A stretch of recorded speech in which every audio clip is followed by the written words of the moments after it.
I met a traveler from an antique land who said, "Two vast and trunkless legs of stone stand in the desert. Near them, on the sand, half sunk, a shattered visage lies, whose frown and wrinkled lip and sneer of cold command tell that its sculptor well those passions read, which yet survives stamped on these lifeless things, the hand that mocked them and the heart that fed. And on the pedestal these words appear: My name is Ozymandias, King of Kings. Look on my works, ye mighty, and despair. Nothing beside remains, round the decay of that colossal wreck, bound and bare, though lone and level sands stretch far away." Ozymandias, also known as Ramses II and also known as Ramses the Great, 5-star rider and JoJo reference. At level 90, Ozzy will be clocking in at 11,971 attack as well as 12,830 hit points. This does put him in second place for max attack right behind Quetz, but his HP does put him in dead last in the 5-star rider category. But don't worry, he can make up for that no problem. His quick Arts Buster deck comes with 5 hits on his quick, 3 on his arts, and 1 on his buster. He also gets 5 hits on his extra attack. His star weight's 205.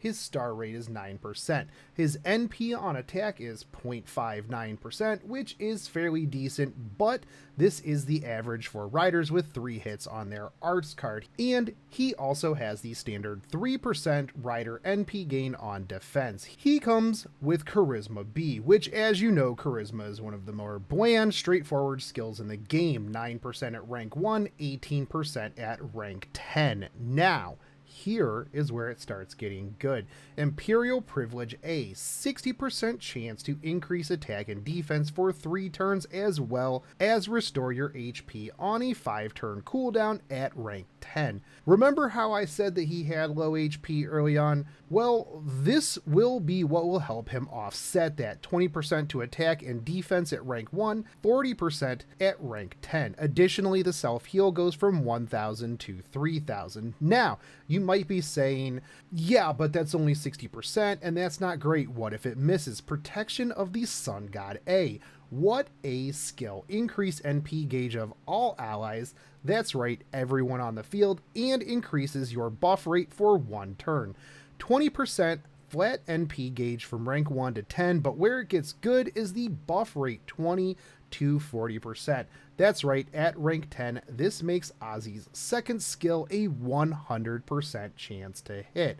Because the buff rate is additive, this works very well with things like Hans Christian Andersen's Noble Phantasm that have a chance to miss. His passives, he comes with Magic Resistance B, which increases his debuff resist by 17.5%, Riding A+, which increases his quick card effectiveness by 11%. Though he only has 1 quick card, this will help him generate stars with his 5 hits. He also comes with Divinity B, which adds 175 damage. Now, his Noble Phantasm, Grand Composite Temple of Splendor. It's a buster-based, single-target, anti-fortress EX Noble Phantasm.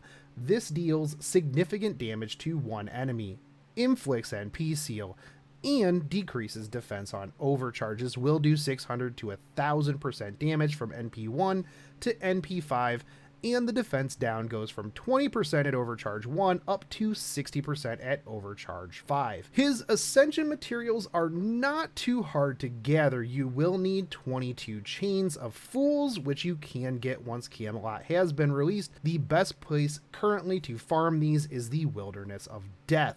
6 hearts and 8 snake jewels is not an unreasonable request, but the 5 scarabs of wisdom will take you some time to farm. These will drop in the Great Temple and the Desert Sandstorm nodes in Camelot at a rate of 10.5 and 8%. So that is going to be a little bit rough to get those. For his skills, you are looking at 12 snake jewels, 44 chains per skill. Thankfully, there's 63.5% drop rate in the Wilderness of Death. Whew, 24 pages. Oof, that's going to be terrible. and 15 lamps of demon sealing. This last bit is going to be a tad pricey, as currently you will not be able to get these other than from the Concealed Village and the Dunes of Daybreak nodes in Camelot, but they are a 17.5% and 11.5% drop rate. For the CE recommendations, we are going to be going with the typical Buster Noble Phantasm loadout of Limited Over Zero and Victor of the Moon to increase your Buster damage from his Noble Phantasm as well as his 2 Buster cards. Victor of the Moon will also help with the crit stars that Ozzy is likely to pick up. Additionally, you can run things like Golden Sumo for the attack up as well as the 50% starting NP gauge. If you want to focus on his NP damage, things like Black Grail, Heaven's Feel, and Halloween Princess are all viable options as well. Now, who does Ozzy pair up well with? Well, Ozzy teams very well with Waver, of course, as Waver can provide Ozzy with the damage cut to offset his low HP, as well as the attack up to go along with Charisma and Imperial Privilege. Not only that, but coupled with Ozzy's 3rd buff, just the team-wide Noble Phantasm gain from the 2 of them is 40% NP right out of the gate. This means that if you are running 50% starting NPCEs, this will allow you to easily cap off your gauge in the first round, be it through Mystic Code or just standard attacks. Obviously, your card loadout is going to make a difference here. Other team members to run him with are Nightingale to further increase his Buster card performance, Merlin when he comes out, I don't even think that I need to explain this, and Hans. Like I said earlier, Hans will benefit from Ozzy's buff chance increase, as well as Cleopatra, due to her bulk, her star gen, and her Buster NP. Not only that, but she also has Imperial Privilege as well, making her a very, very good teammate for Ozzy. Overall, he brings a lot of fantastic team utility, and this is one of the reasons why Ozzy is at the top of the lists even still today in JP. His team-wide 20% Noble Phantasm is a blessing, along with the buff chance increase. Charisma B is not the most fantastic buff, but it's better than nothing. His Imperial Privilege buff really offsets the low hit points that he has and just pushes his attack even further. He is a very, very solid single target Buster Noble Phantasm rider who can absolutely bring the pain to all of those casters that are really just getting on your nerves. So overall, do I think that Ozzy is a fantastic pickup? I absolutely do. The Camelot banner one is a very good banner, and you will want to roll on him, if nothing else, just for that laugh and those abs.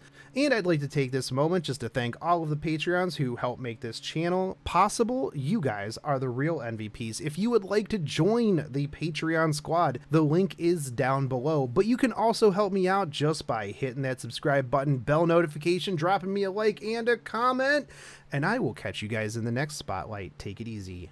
Peace.